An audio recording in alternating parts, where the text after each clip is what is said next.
Loh, kan baru dipakai sekarang, nanti itu kewenangan penyidik.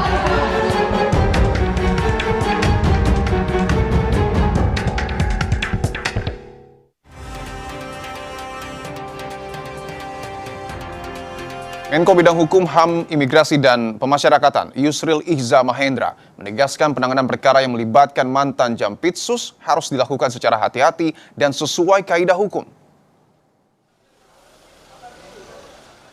Menurut Yusril, profesionalisme, transparansi, dan keadilan menjadi kunci untuk menjaga kepercayaan publik terhadap proses penegakan hukum. Ia juga menekankan aparat penegak hukum harus bersikap ekstra hati-hati dalam menangani perkara tersebut agar proses penyidikan berjalan objektif dan sesuai ketentuan yang berlaku.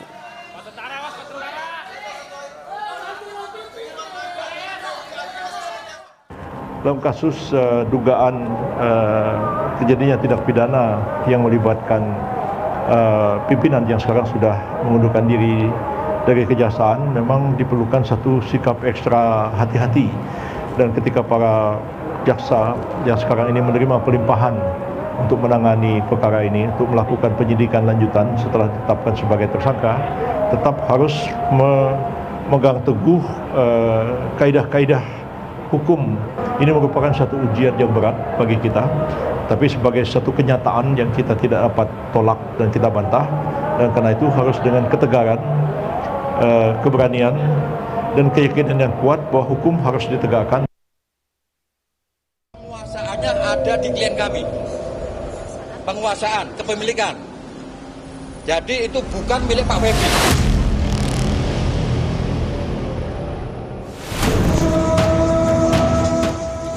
Berulang kali, Don Rito, tersangka korupsi di kasus yang menyeret nama ex-Jampitsus, lewat kuasa hukumnya mengakui jika uang ratusan miliar rupiah dan emas 74 kg yang disita penyidik dalam penggeledahan di Sentul adalah miliknya. Kuasa hukum Don Rito, Handika Honggowongso, menjelaskan hal itu setelah kliennya menjalani proses pemeriksaan tersangka untuk pertama kalinya di Kejaksaan Agung kemarin. Don Rito menyebut sudah meminta izin kepada Febri untuk membuat brankas yang digunakan untuk menaruh uang falas dan emas. Kilogram emas, 12 juta US dolar Singapura dan 4 juta something ya Amerika. Pada saatnya akan kami buka ke publik seluas-luasnya. Itu sudah 10 tahun informasinya nggak pernah dipakai sama Pak Febri. Tapi di 2023 dipinjam oleh si Pak Idon untuk kantor yayasan. Itu duit yang diserahkan untuk kepentingan yayasan. Dalam rangka tadi. Diserahkan oleh seseorang. Ada beberapa pihak. Sebelumnya dalam penggeledahan, penyidik polisi juga sempat menemukan dan menyita foto keluarga mantan ex-Jampitsus Febri Adriansyah dari rumahnya di Sentul. Febri juga sempat mengakui rumah di Sentul adalah rumah pribadinya. Namun kemarin usai menjalani pemeriksaan, Febri melalui kuasa hukumnya Hotman Paris menyebut jika rumah tersebut adalah rumah hibah dari mertua untuk anaknya. Itu dulunya adalah rumah mertuanya. Oke, rumah mertuanya, tapi sudah lama dihibahkan ke cucu dari mertuanya. Jadi secara sertifikat itu bukan atas nama dari Febri. Itu ada buktinya. Itu di BAP tadi ditulis. Bahkan itu ke cucunya kan tadi. Iya, cucu. Ke cucunya yaitu anak dari Febri. Itu sudah sertifikat namanya dan itu sudah jauh sebelum kasus Asabri. Jadi bukan rekayasa. Peneliti Pukat UGM, Zainur Rohman menyebut, penyidik Kejagung harus menyelidiki aliran uang yang diklaim milik tersangka Don Rito digunakan untuk keperluan yayasan. Aliran uang ini harus dibuktikan apakah terkait dengan tindak pidana pencucian uang atau tidak. Karena ini ada operator di luar, itu memang betul ya, dan salah satunya sudah menjadi tersangka Don Rito. Pertanyaannya, apakah tidak ada operator di dalamnya? Perusahaan itu adalah alat untuk melakukan kejahatan atau alat untuk mencuci uang hasil kejahatan, harta benda hasil kejahatan. Dua-duanya itu perlu untuk didalami. Kalau itu alat melakukan kejahatan ataupun alat untuk menyembunyikan hasil kejahatan, artinya korporasi ini juga perlu untuk dijerat sebagai pelaku tindak pidana korupsi. Kini penyidik Kejagung telah menerima seluruh bukti uang dan emas hasil penggeledahan terkait dugaan kasus korupsi yang menyeret salah satu mantan Jampitsus, Febri Adriansyah. Setelah sprindik baru diterbitkan, proses hukum yang menyeret ex-Jampitsus sebagai tersangka ini harus bisa dibuktikan di persidangan. Tim Liputan, Kompas TV. Misteri berangkas berisi ratusan miliar di Sentul kini bergeser sepenuhnya ke tersangka Don Rito. Usai ia mengaku semua barang bukti di Sentul adalah miliknya. Sementara kuasa hukum ex-Jampitsus Febri mempertanyakan status kliennya yang sudah jadi tersangka, sementara sang pemberi suap belum ditahan. Lalu bagaimana konstruksi pengusutan 3 kasus korupsi dan TPPU ini? Kita bahas bersama pakar hukum dan kepolisian, Anton Carlian, dan juga ada peneliti Pukat UGM, Zainur Rahman. Pak Anton, Mas Zainur, selamat petang semua. Selamat petang. Baik, saya ingin ke Pak Anton terlebih dahulu bahwa kita sudah lihat Pak Anton kemarin Don Rito tiba di Kejaksaan Agung, digelandang ke hadapan publik dan langsung ditahan, tetapi berbeda dengan ex-Jampitsus yang bahkan belum menampakkan batang hidungnya. Apakah hal ini lazim untuk sebuah proses hukum, Pak Anton? Saya lebih menggarisbawahi apa yang disampaikan oleh pakar-pakar sebelumnya bahwa ini memang perlu ekstra hati-hati. Nah, di sini kenapa ada seolah-olah ada satu perlakuan yang diskriminatif?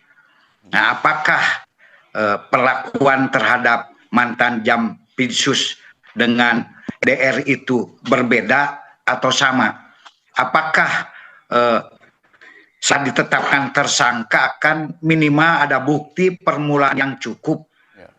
Nah, di sini justru dari awal pun juga masyarakat publik agak pesimis, agak meragukan apabila hal ini ditangani oleh kejaksaan sebagai institusi awal tempat saudara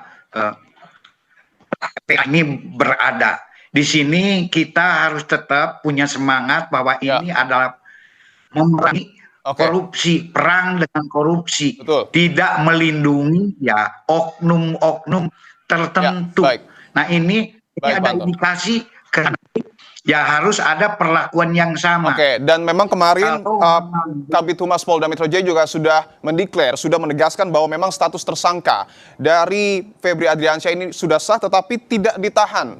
Tanggapan Anda seperti apa? Ya, Mang, tersangka ini bisa ditahan atau tidak.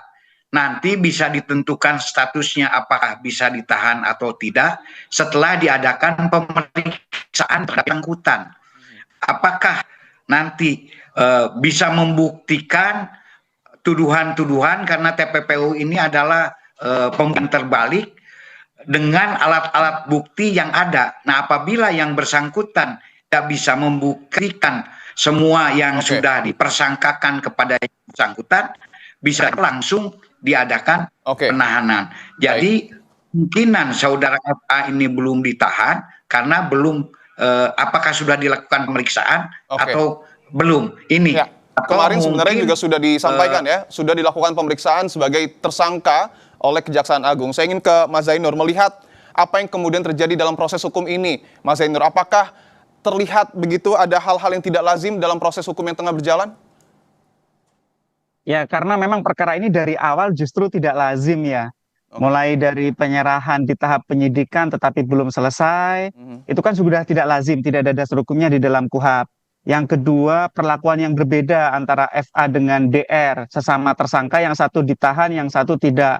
Tentu memang penyidik punya kewenangan subjektif untuk menentukan apakah tersangka harus ditahan atau tidak. Tetapi menurut saya resiko yang lebih besar justru ada di FA. Bayangkan, ex-Jampitsus dengan jabatan yang sangat tinggi, pengetahuan hukum yang sangat mumpuni, power yang masih sangat berpengaruh. Menurut saya ini justru lebih perlu untuk ditahan daripada DR, atau setidak-tidaknya ya sama-sama ditahan. Itu saja ketika ada perlakuan yang berbeda sudah menunjukkan ada sesuatu. Apakah lebih karena ewo pakewo, karena FA ini adalah pejabat tinggi, sedangkan DR ini adalah orang biasa. Nah, kalau ada perlakuan yang berbeda, maka itu menunjukkan perkara ini bermasalah dari depan sampai sekarang. Ketika Baik. sudah dilimpahkan di tahap penyidikan kepada Kejaksaan Agung pun perkara ini ternyata juga bermasalah sampai sekarang, gitu Mas. Oke, tidak hanya proses hukum Mas Zainur, tapi yang menarik juga pernyataan yang kemudian juga sudah disampaikan sebelumnya oleh kuasa hukum Don Rito yang mengklaim bahwa emas 74 kg termasuk uang senilai 476 miliar rupiah dengan berbagai falas asing di Sentul itu dimiliki dalam tanda kutip dan di bawah penguasaan dari Don Rito. Meskipun sebelumnya Febri Adriansyah mengakui rumah tersebut adalah rumah miliknya. Tanggapan Anda, Mas Zainur?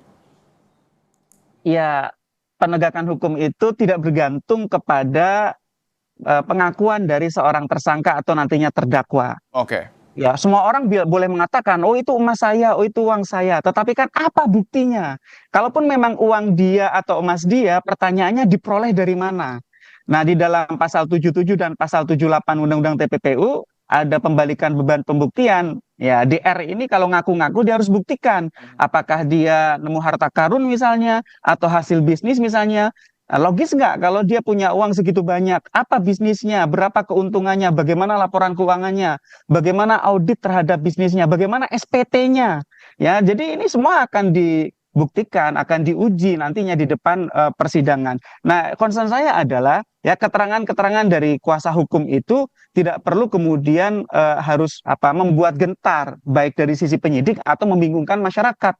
Sudah merupakan tugas dari pembela hukum untuk membela kepentingan klien termasuk membuat tabur perkara, mempengaruhi opini publik sehingga tujuan akhirnya tentu adalah agar klien bisa bebas dari jeratan hukum. Tapi kalau menurut saya ini semua tidak mudah untuk untuk dikibulin gitu ya. Kenapa? Karena pasti penyidik sebelumnya pun dari Polri sudah punya informasi nexus ya, hubungan antara DR dengan FA, komunikasi digital mereka, ya mulai dari kegiatan bisnis bersama mereka, termasuk juga aliran-aliran dana di antara mereka. Dan juga yang paling penting adalah karena ini diduga terkait dengan perkara-perkara yang ditangani oleh Jampitsus, yaitu perkara Asabri, perkara lain-lain, itu kemudian nanti akan dilihat ini DR ini dapat uang dari mana, kan dugaannya dari perkara-perkara yang dihandle oleh pihak kejaksaan. Uang termasuk juga kepemilikan emas ini yang memang harus didalami. Saya ingin ke Pak Anton, bahwa pengakuan Don Rito ini dalam tanda kutip cukup menarik perhatian ya, karena meskipun mengklaim bahwa kepemilikan emas ataupun uang tersebut digunakan untuk yayasan, tetapi kita tidak bisa mengaburkan fakta bahwa rumah tersebut milik ex-Jampitsus Febri Adriansyah. Bahkan ada foto keluarga di sana. Bagaimana penyidik Kejaksaan Agung mendalami pengakuan ini, Pak Anton? Saya rasa ya tidak sesederhana itulah gitu kan. Dan para penyidik pun juga jangan terjebak dengan skenario keterangan terdakwa atau tersangka. Ini hanya salah satu dari alat bukti saja, yaitu keterangan terdakwa. Di mana kalau terdakwa tersangka ini kan cenderung untuk ngeles lah, cenderung untuk mengingkari. Ini kan kita bisa lihat adanya barang bukti tersebut sangat-sangat janggal. Apabila memang misalkan uang itu ada di sana, bagaimana dengan LHKPN yang ada? Apakah sesuai? Tidak. Tadi juga bagaimana pajaknya? Juga demikian juga dengan emas misalkan. Apakah emas itu ada cap atau tidak?